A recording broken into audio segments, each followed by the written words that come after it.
जय माता की।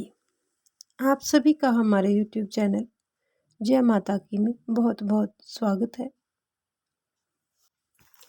जैसा कि हम जानते हैं कि भगवान शंकर के अवतारों के बारे में और उनके प्रमुख ज्योतिर्लिंगों की कथा हम यहाँ पर कर रहे हैं।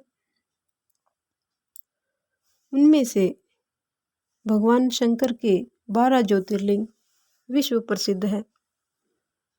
इन शिवलिंगों के ज्योतिर्लिंगों के अलावा भगवान भोलेनाथ के कुछ उपलिंग भी बतलाए गए हैं, जिसका महाशिव पुराण में उल्लेख किया गया है।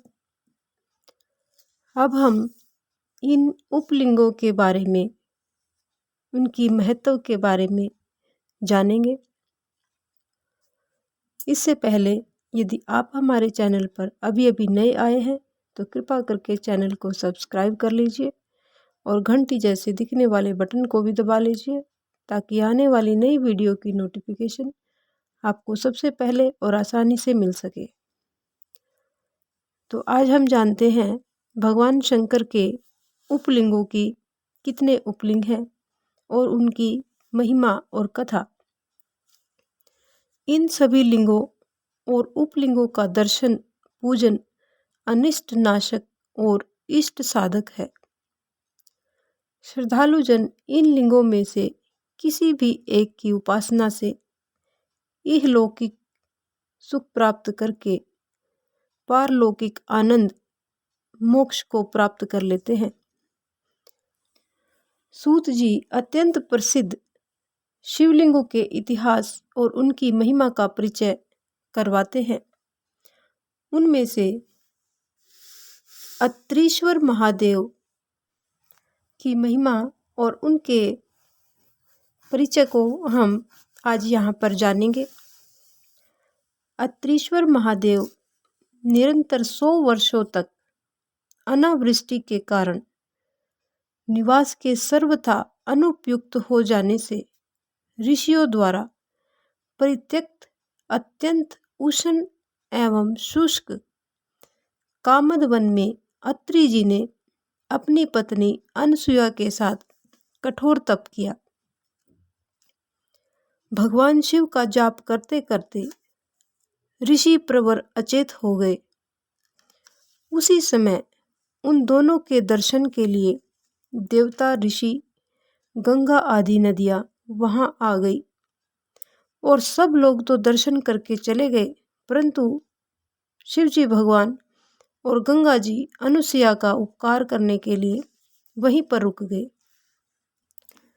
54 वर्ष तक समाधिस्थ रहने के पश्चात जागने पर अत्रि जी ने अनुसुया से जल मांगा तो वह देवी कमंडलू लेकर जल की खोज में भटकने लगी।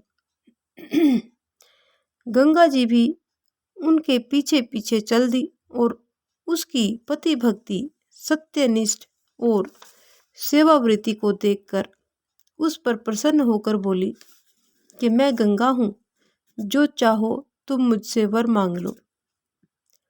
अनुसुया ने उन्हें प्रणाम करके जल प्रदान करने की मांग की। गंगा जी के इस कथन पर अनुसुया द्वारा गड्ढा खोदने पर गंगा जी ने उसमें प्रवेश कर दिया और अनुसुया आश्चर्यचकित होकर जल लेने लगी। उसने गंगा जी से अपने पति अत्रि जी के आने तक उस गड्ढे में रहने का अनुरोध किया। अनुसुया द्वारा लाए मधुर जल का आचमन करके ऋषि ने आश्चर्य प्रकट किया और पूछा कि वर्षा के अभाव में उसे जल की प्राप्ति कहाँ से हुई। अनुसुया ने कहा कि भगवान शंकर की अनुकंपा और आपके सुकृतों के प्रताप से गंगा जी यहाँ पर आई हैं और यह जल गंगा जल है। अत्रि ने इस विस्मय को अपने नेत्रों से देखना चाहा तो अनुसुया ने उन्हें गड्ढे के पास लाकर खड़ा कर दिया। अत्रि अपने तप को सफल मानते हुए बार बार उस जल का आचमन और स्तुति करने लगे। अत्रि जी के करबद्ध होकर गंगा जी सदा के लिए उस स्थान पर निवास करने की प्रार्थना की। गंगा ने कहा कि यदि अनुसुया शिव पूजक अपने पति की 1 वर्ष की पूजा का पुण्य रूप मुझे दे तो मैं तुम्हारी प्रार्थना को स्वीकार कर सकती हूँ। अनुसुया ने लोकहित के लिए यह त्याग कर दिया। यह देखकर महादेव जी पार्थिव लिंग के रूप में प्रकट हुए और ऋषि दंपत्ति ने पंचमुख शंकर जी का मुख देखकर उनकी स्तुति की और उनसे भी सदा के लिए वहीं पर टिकने की प्रार्थना की।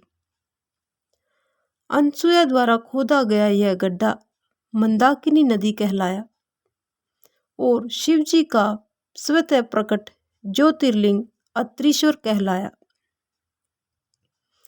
वहां गंगा के प्रकट होने से दुर्भिक्ष मिट गया और ऋषिगण पुनः उस वन में तपस्या करने लगे।